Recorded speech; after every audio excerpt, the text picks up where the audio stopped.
The royal family, an institution shaped by centuries of British history.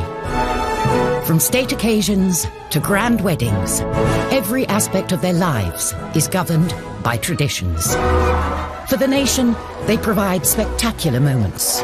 Everything the royals do has symbolism, has significance. We take a look through the royal rule book from the very beginning. The traditions of birth. We have this tradition of royal women coming out of hospital, having just given birth, carrying the baby, having to look all happy. We examine the traditions of marriage. It was always a sort of belief that the prospective bride had to be a virgin. Diana obviously proved to be the ideal virgin. And those of grand state occasions. My lords and members of the House of Commons. The Queen does not come to the Commons. The last time a monarch came to the Commons was Charles I, and he rode his horse into the Commons and tried to arrest 5 MPs. We meet the photographer who spent decades covering royal traditions. I was actually witnessing history in the making, there's no question about that. And we shine a light on the modern royals who are shaking up the system by doing things their way. I loved that Meghan came out and really showed her post-bump. We reveal the moment Obama got it horribly wrong. You can see Her Majesty sort of look at President Obama as if to say, oh my gosh, what are you doing? And the incredible letters from Princess Margaret to Parliament when she nearly caused a crisis by breaking tradition. She said, I am particularly anxious that whatever may happen may not cause any embarrassment either to you personally or to the government. As she knows, everything is hanging on this. These are the secrets of the royal traditions.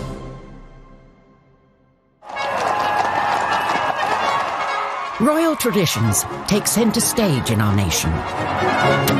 Grand ceremonies with thousands of years of history form the very fabric of our society. These royal occasions, rich in pomp and ceremony, set us apart from the rest of the world. The Queen sees tradition, sees ceremony as absolutely vital to maintaining the strength of the monarchy. That, to me, is what makes the royal family the royal family. It is the kind of protocols and traditions that they've had for centuries. When it comes to traditions, royal marriage is steeped in them. But as a result, monarchs can't always marry who they want. Prince Charles met Camilla when he was young and single. He was introduced to her through her flatmate. Camilla had been dating Andrew Parker Bowles, and then they split up in 1971. She then met Prince Charles. Apparently, she said, my great-grandmother was the mistress of your great-great-grandfather, so I think we have something in common. Romance blossomed. But as a royal, love wasn't the only consideration Charles had to have in mind. There was still that tradition that whomever he married, who would be the next Queen of England, had to be a member of the nobility and had to be whiter than white. There was a sort of general belief that the heir to the throne should marry a virgin. The pressure for Prince Charles, and really everybody else before him, was huge. You know, there are all these, ticking of the boxes. Charles's cousin and godmother, Patricia Mountbatten, said that Charles never actually asked the Queen for formal permission to marry Camilla, but if he had, I don't think it would have been allowed. Charles, no longer the young bachelor, was under growing pressure to find the perfect bride. Enter the blue-blooded teenager, Lady Diana Spencer. She was young, she was from a good background, and it was insinuated that she hadn't had a lot of relationships before. There was pressure on him to get engaged and to get married, because at 33, he really had to produce an heir. He'd only met Diana 12 times before they got engaged, so was it really about love, or was he looking to fulfil his role as prince? Prince Philip did write him a couple of notes saying, you've got to make up your mind, yes or no. You can't keep this girl hanging around. At 3 o'clock, Prince Charles and Lady Diana appeared for the first time in public. With the words of his father ringing in his ears, Charles bowed to tradition and quickly moved to close the deal. And I'm amazed that she's been brave enough to take me on. And I suppose in love. Of course. Whatever in love means. particularly now, through the eyes of the 21st century, we watch that interview and just cringe, because he either didn't love her or he didn't know how to tell her he loved her. In July 1981, the traditional fairy tale wedding played out in front of a global television audience of 750 million.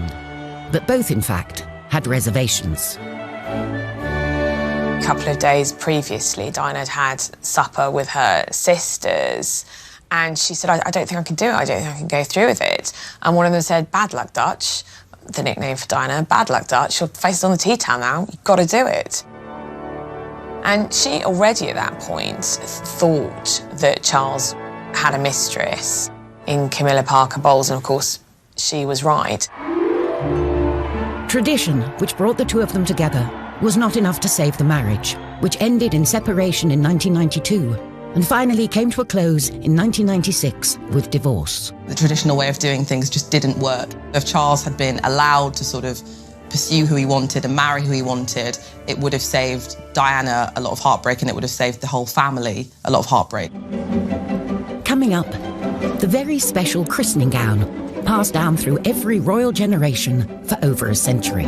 The Honiton lace christening gown is the most wonderful symbol of royal tradition. And discover how Princess Margaret had to choose between breaking tradition and losing everything. They say to her that yes, she can marry him, that's fine, but she must lose her title and she will lose her position.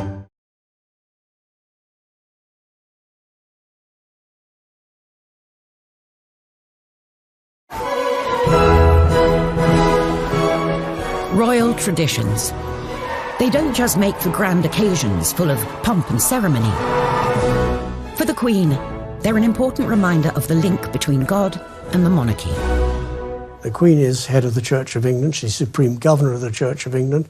She believes in her role, and believes in her role as being one for life. And for any royal, these traditions start from the minute you're born. The proud and now rested father was the first to arrive this morning. One wing of a hospital in West London has become synonymous with royal traditions when it comes to births. Prince George was born at the Lindo Wing, where his father was born and his uncle was born, and so many other royal babies have been born.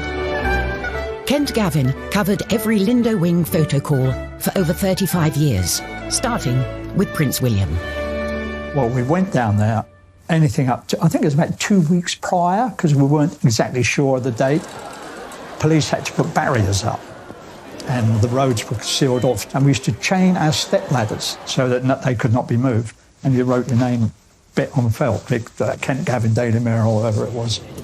Less than 2 days after arriving here, Prince, Princess and baby Prince emerged to the cheers of the crowd. It was over in minutes, you know, everybody shouting and screaming, but of course it was front page pictures. Kate and William carried on the tradition of the photo call on the steps of the Lindo Wing, whilst paying tribute to the past. We saw some lovely symbols that harked back to Charles and Diana. When Prince Louis was born, she wore that red dress, and quite similar to what Diana chose, coming out with Prince Harry.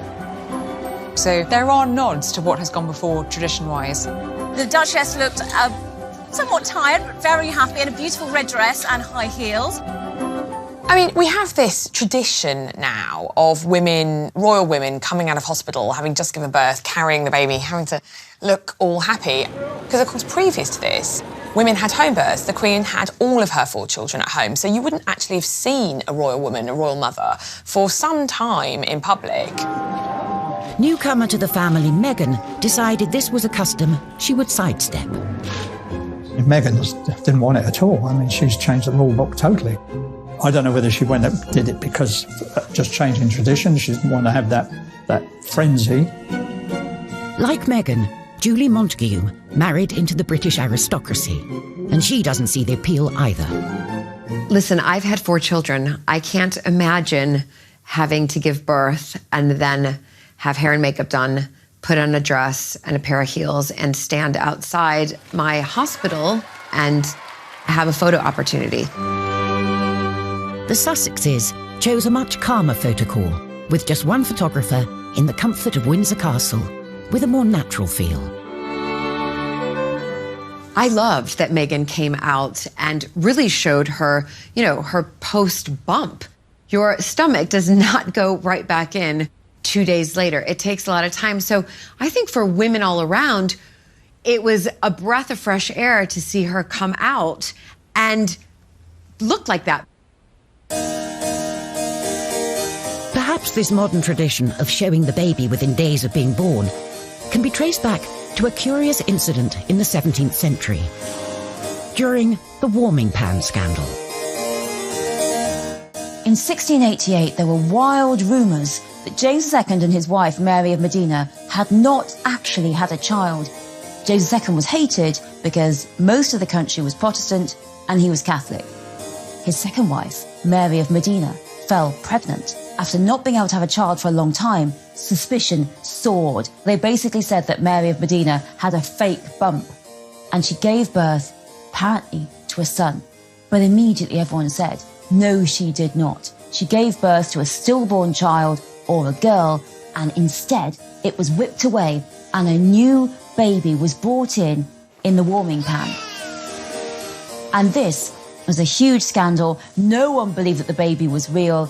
And as a consequence, James was pushed off his throne, and in came the tradition that every royal birth after that had to be witnessed by a senior member of the government to assent that the baby was truly royal.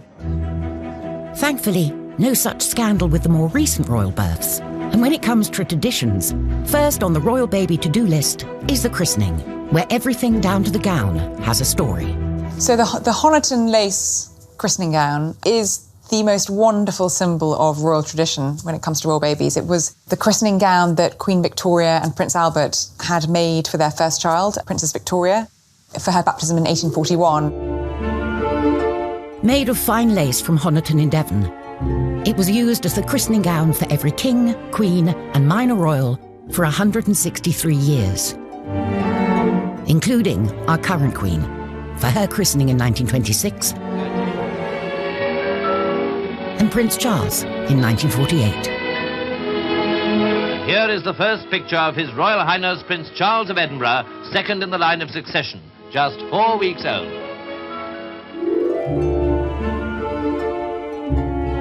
Over 30 years later, he carried on the tradition with his own son.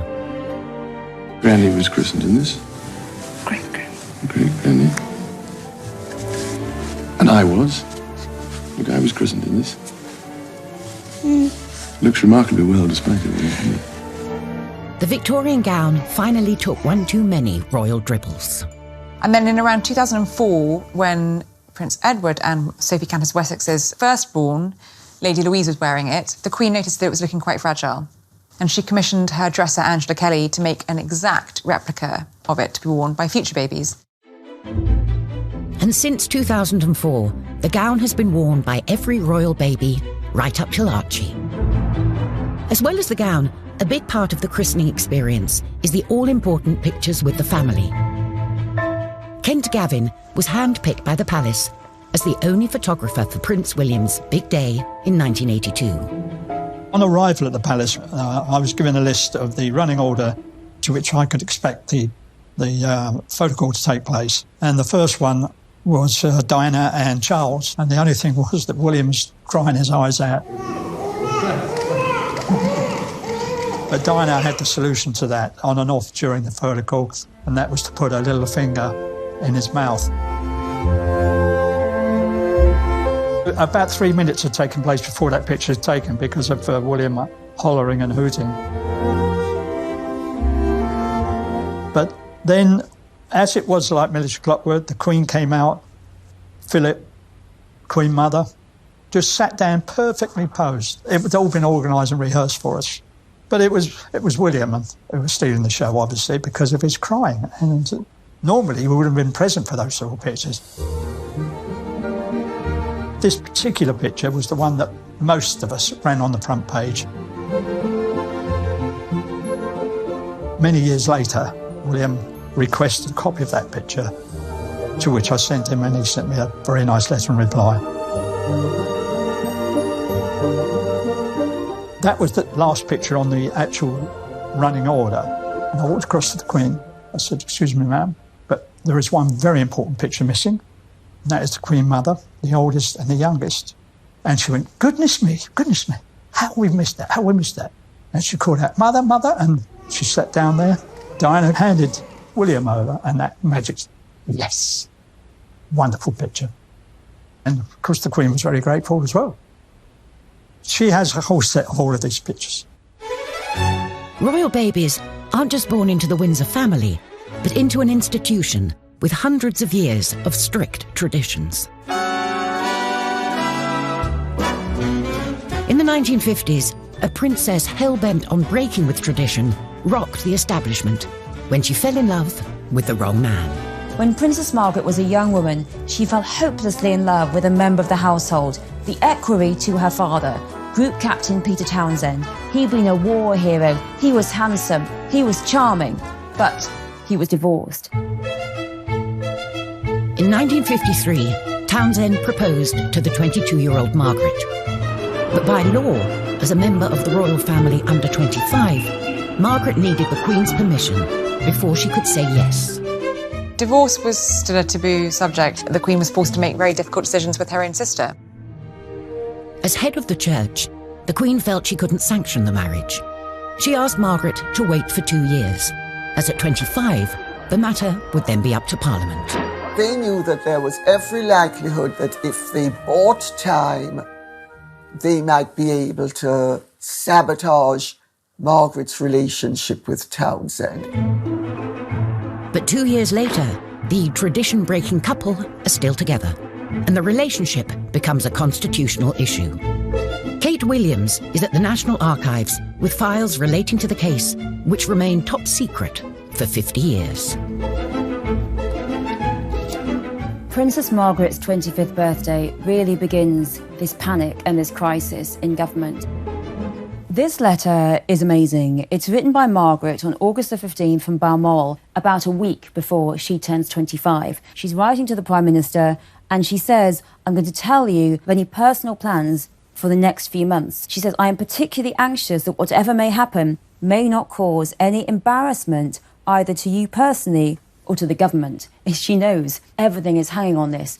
My birthday on August the 21st, it will encourage every sort of speculation about the possibility of my marrying Group Captain Peter Townsend. She says, I'm not going to see him over my birthday, but in October, I shall go to London. It is only by seeing him in this way that I feel I can properly decide whether I can marry him or not. The Queen knows I'm writing to you, but no one else does. This is a secret letter from Princess Margaret to the Prime Minister saying, this is what's going to happen. With the threat of this possible marriage very real, the government sprung into action. This letter is from the Cabinet Secretary, Norman Brooke, and it's written the day after her birthday, and it is advising the Prime Minister on what to do next. And he's saying, I am quite clear that this is not a matter for the Prime Minister alone, and crucially, it's not just the British government, it has to be the other Commonwealth governments. They all have to be consulted, and they all have to agree. With the seemingly impossible task of gaining Commonwealth consensus, the government set harsh conditions for Margaret. They say to her that yes, she can marry him, that's fine, but she must lose her title and she will lose her position on the civil list. So with absolutely no money or no status whatsoever, she really will be completely excluded. For Margaret, just 25, the cost of what she would lose by breaking with tradition was just too much. I would like it to be known that I have decided not to marry Group Captain Peter Townsend.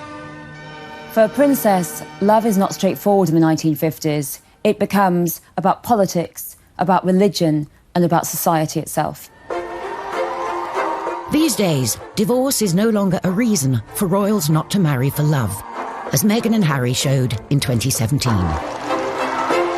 Royal weddings, however, are still full of traditions, and the Victorians are responsible for a fair few. Queen Victoria chose to wear a white wedding dress, a tradition that has passed down through the generations. Up until then, royals and indeed commoners generally tended to wear coloured dressings. And the couple chose to have a wedding cake which had a topper on it with figurines of the bride and groom. There's a traditional role for the bouquet too.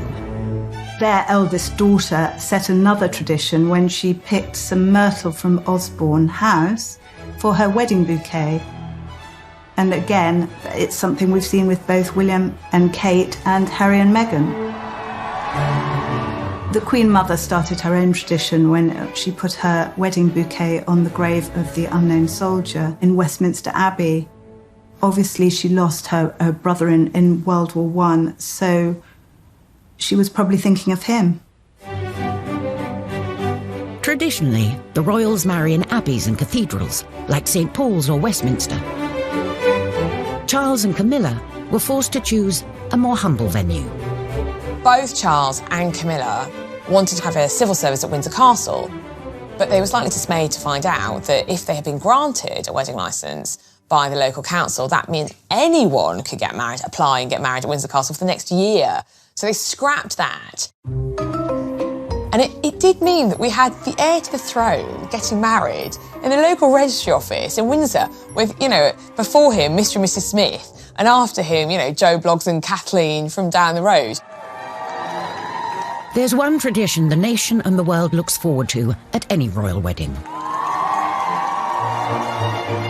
The wedding kiss, of course, is iconic nowadays. So many people will be surprised to know that, in fact, there have only been 3 royal couples who've kissed on the balcony at Buckingham Palace. There was Princess Diana and Prince Charles. They were the ones that really started that tradition. By the time Fergie and Andrew got married, of course, the crowd were waiting for the kiss. And they played up to the crowd and put their hands to their ears. And then the kiss carried on. Coming up, how the Queen's traditional meetings with her prime ministers were not always ones she enjoyed. Famously, she liked John Major. She didn't care for Margaret Thatcher. How the traditional method of royal execution went horribly wrong. So her head falls out of his grasp, drops onto the floor, rolls along. I mean, it's just horrific.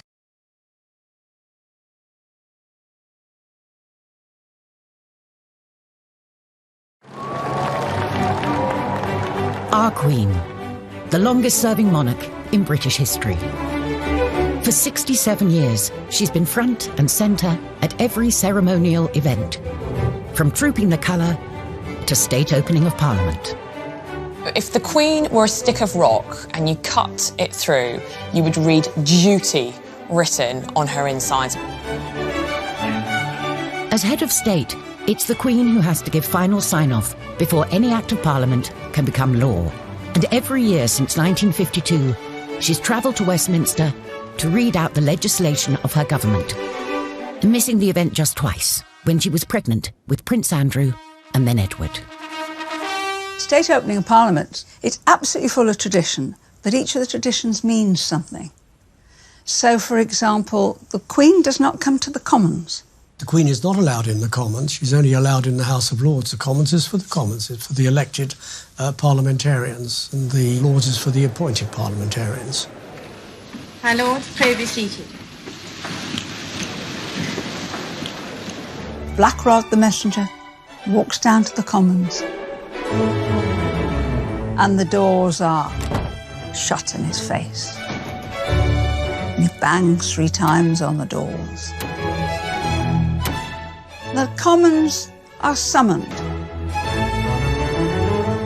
MPs file into the Lords to hear the Queen give a speech outlining the agenda for the coming Parliament. Except for one MP, that is. Well, one of the traditions is that an MP is held hostage at Buckingham Palace. In order to make sure that the Queen gets back, one of the members of Parliament is taken hostage the night before and is not returned to Parliament until Her Majesty is safely away from there. Probably usually an MP that the government don't like anyway. While the words are read out by the Queen, they're written by the government. My Lords and members of the House of Commons. When you're in government, the night before the state opening, you are invited to a buffet supper at number 10. And then the speech is read out so that you know what's in it. There are no surprises. My government will legislate in the interests of everyone in our country.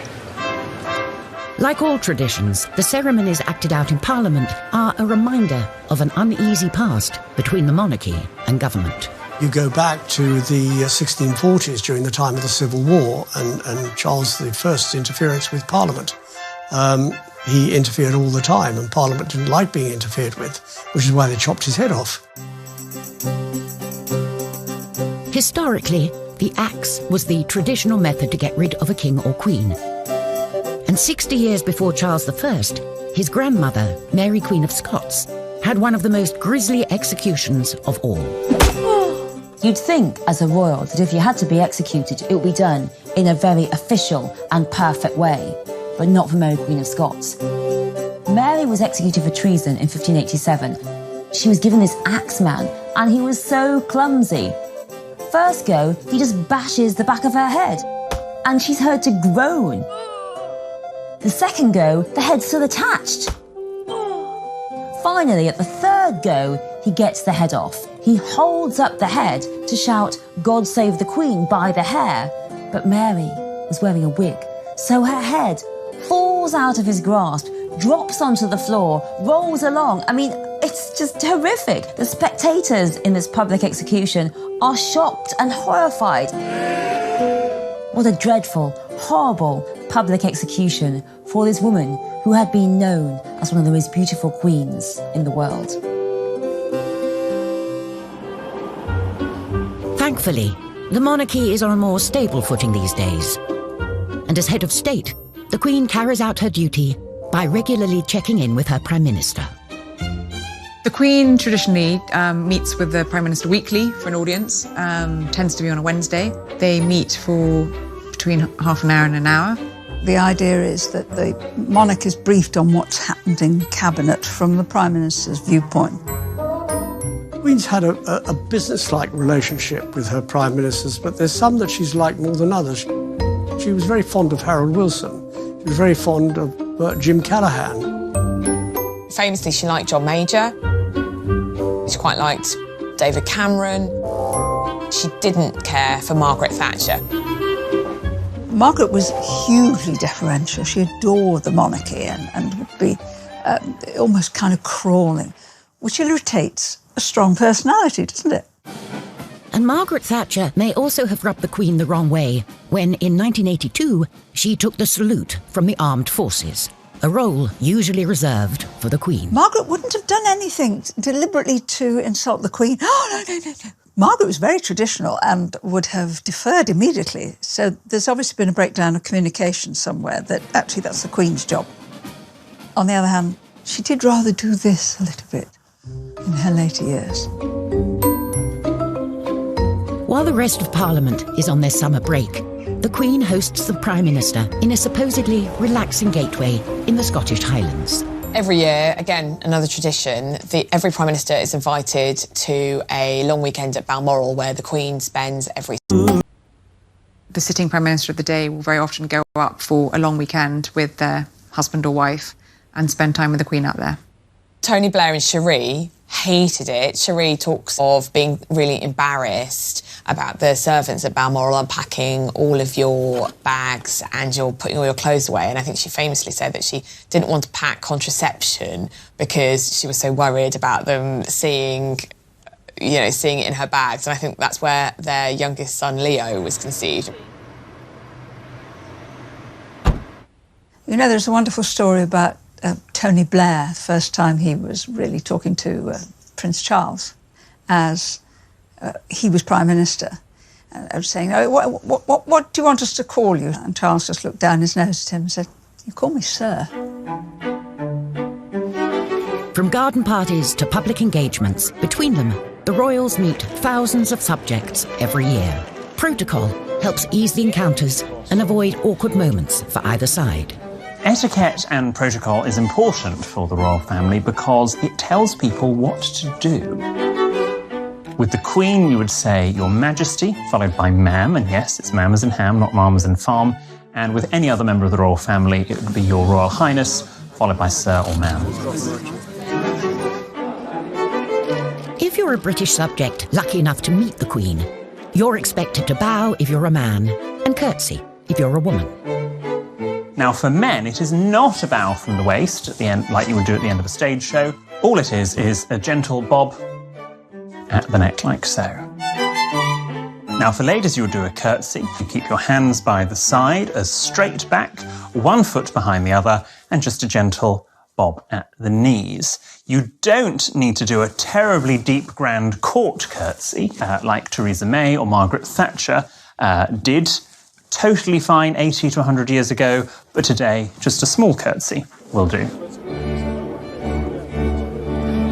We need to show the monarchy some respect, so when Her Majesty has finished interacting with us, if we are the ones leaving the conversation, we don't show our back. We don't just go, yeah, bye, and walk off like so. Instead, you take a few steps backwards before turning and walking away, trying not to show your back.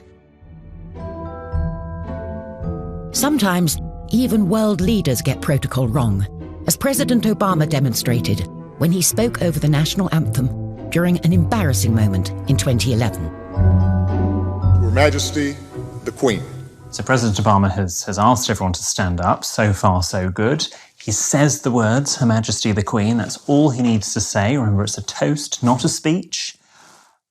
And then, just in that slight pause, To the vitality of the special relationship. The musicians start playing God Save the Queen. You can see Her Majesty sort of look at President Obama. To this blessed plot, this earth, this realm. And then Her Majesty herself breaks protocol. She actually interrupts the national anthem. To the Queen. And says, oh, that was very kind, thank you. So she deliberately breaks with the etiquette in order to be more well-mannered. For the monarchy, a break with protocol is rare, but occasionally it attracts people who are rule breakers keen on shaking up the system. Princess Diana was kind of the ultimate royal rule breaker, really, because she dragged the royal family kicking and screaming into the 20th century. She definitely helped transform the monarchy, and I think the royal family we've got today, especially through our boys, is very much through her influence. The Broderick ward of the Middlesex Hospital is the only specially designed AIDS ward in Britain. It was how she engaged in her charity work, which was perhaps the biggest departure. She was really the first royal that we saw in public hugging children, putting children on her lap. When we did the HIV/AIDS campaign, we were tackling serious misunderstanding and prejudice. We had a disease that was rampant and that was killing people in a horrible way and for which there was no cure. She came, she sat on the bed of somebody who was dying of AIDS, she held their hand, and it made a difference. It really did. But this break with tradition came at a cost. By opening up more to the press and the public, she grew more vulnerable to the darker side of media attention. She said to me, do you know, Ken, I was coming out of Harvey Nichols a couple of weeks ago and I got into a taxi and two paparazzi pulled up at the lights. One got off the back of the bike, undid the cab door, and she fell into the well of the cab. And he said, this person, raise your head, I've got a mortgage to pay. She was in tears when she related that story to me. I just felt for her. Behind the scenes, the monarchy wasn't happy with the change Diana was bringing. She was viewed by many within the institution as someone who was shaking things up too much.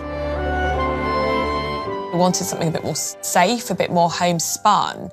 And she said, no, these are the things that need attention. These are the things that need to be talked about.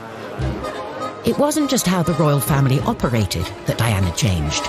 She also changed the traditional way in which royals dress. Designer Jacques Azuguri played a vital role in moving Diana away from traditional royal dress and transforming her into one of the biggest fashion icons on the planet. I was always excited to see her step out in my dresses. There was just something about her wearing my dresses, the Princess of Wales. And also the process leading up to her wearing that dress was always so friendly, so comfortable and exciting. This is one of the first times that she kind of went a little bit modern. It was, I'd say, probably about 4 inches above the knee, which for a princess was very, very short. Red was one of her strong favorites. As you notice, it had a little opening down the front. She wanted to actually wear it to there, showing a little bit of midriff. Of course, we didn't allow her to. Another famous dress Diana wore during an important night in 1995, where she smashed a vengeful fist through every conceivable royal protocol. It was the night of the bombshell Panorama interview, in which she made a series of startling claims, including, "There were 3 of us in this marriage." She called me actually 2-3 nights before the interview was going to go live. And she says, "Jacques, I need a dress. I've done an interview. I haven't said anything wrong. And I'd like to wear something really stunning and sexy." And I took 3 black dresses from the shop, because the royals are not usually able to wear black unless it's for mourning. But of course now she could wear any colour she wanted. We unzipped them out of the bag, and straight away she said, "That one." And she wore this attending a cancer fundraiser while the interview was going out. And again, the décolleté on here was very low for the time. Her birthday was coming up in July, and that's where we come to the birthday dress here. She was meant to be wearing another dress for the Tate centenary, but I think as a thank you to me, she actually wore this dress. This was Diana on her 36th birthday. It was really a time of her breaking away from her past, really, the traditions, the royal protocol, and moving on with life as she really wanted to live it. And sadly, that was the last time she was seen in public with, a full evening gown. Dear Jacques, I was quite overcome on opening the parcel. I'm absolutely thrilled to have been given such a beautiful dress for my birthday. Thank you more than I can possibly say for making this day particularly special. Lots of love, Diana. Coming up, Meghan Markle's bumpy introduction to the world of royal traditions. Meghan was criticized for one of the most minor things I've ever heard about, like having a messy bun. And how the royals are kick-starting new traditions fit for the 21st century. When Sussex Royal came about, it racked up over 3 million followers in less than 24 hours, and that broke a Guinness World Record.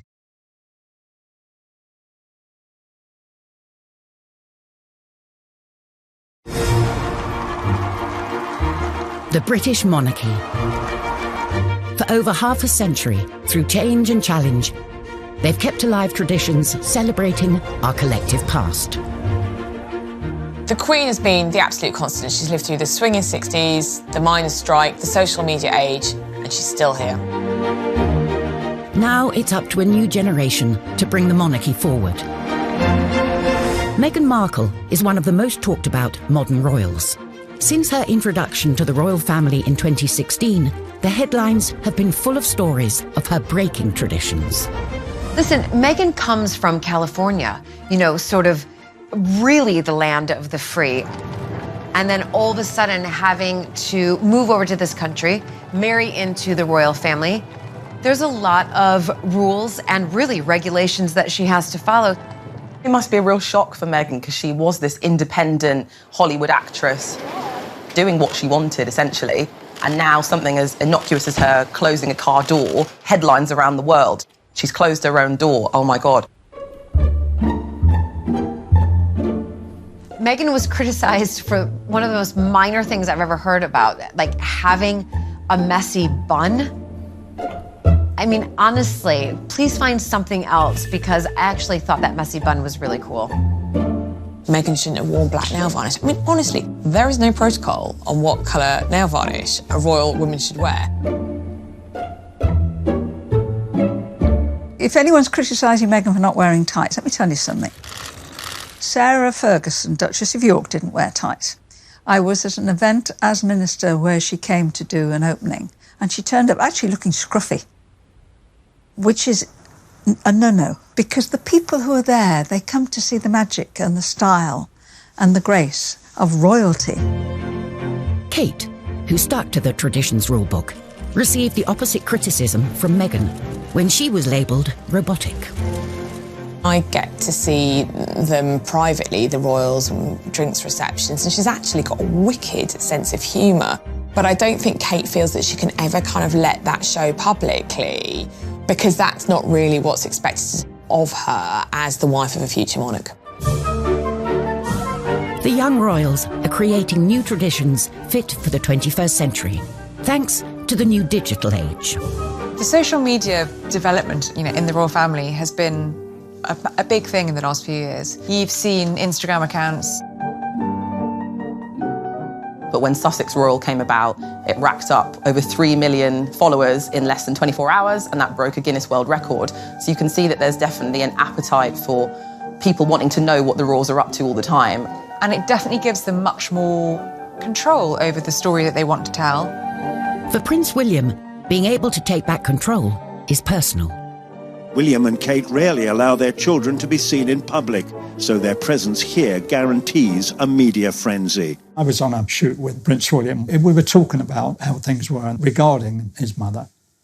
And he said, I can assure you that I will never, ever let happen to my wife or my children to what happened to my mother.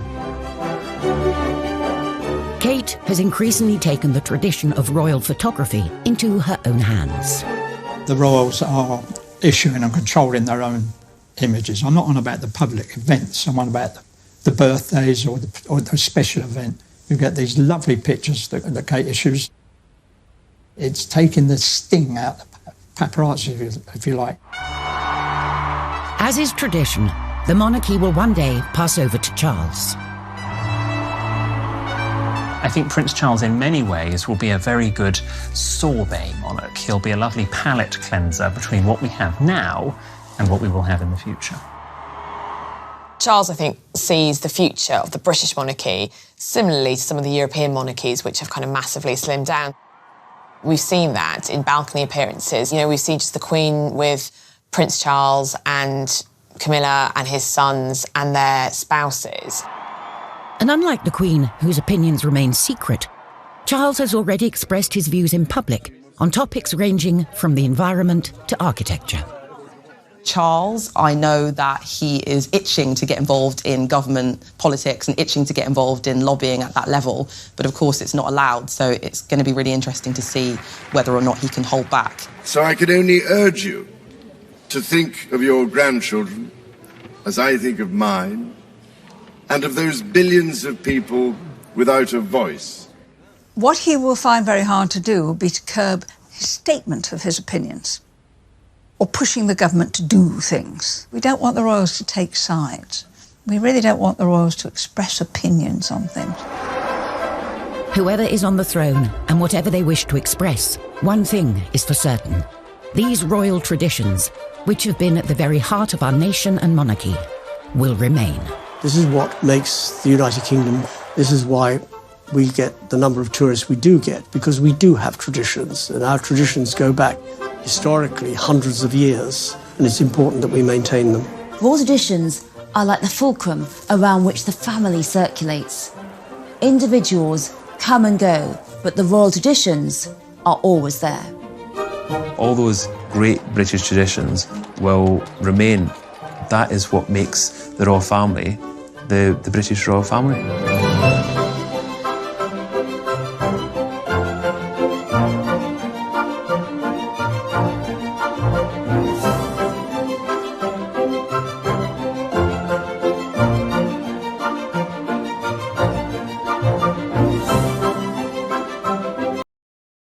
Was the mistress of your great-great-grandfather, so I think we have something in common. Romance blossomed, but as a royal, love wasn't the only consideration Charles had to have in mind. there was still that tradition that whomever he married, who would be the next Queen of England, had to be a member of the nobility and had to be whiter than white. There was a sort of general belief that the heir to the throne should marry a virgin. The pressure for Prince Charles, and really everybody else before him, was huge. You know, there are all these, ticking of the boxes. Charles's cousin and godmother, Patricia Mountbatten, said that Charles never actually asked the Queen for formal permission to marry Camilla, but if he had, I don't think it would have been allowed.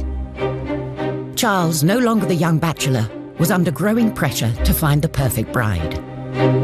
Enter the blue-blooded teenager, Lady Diana Spencer. She was young, she was from a good background, and it was insinuated that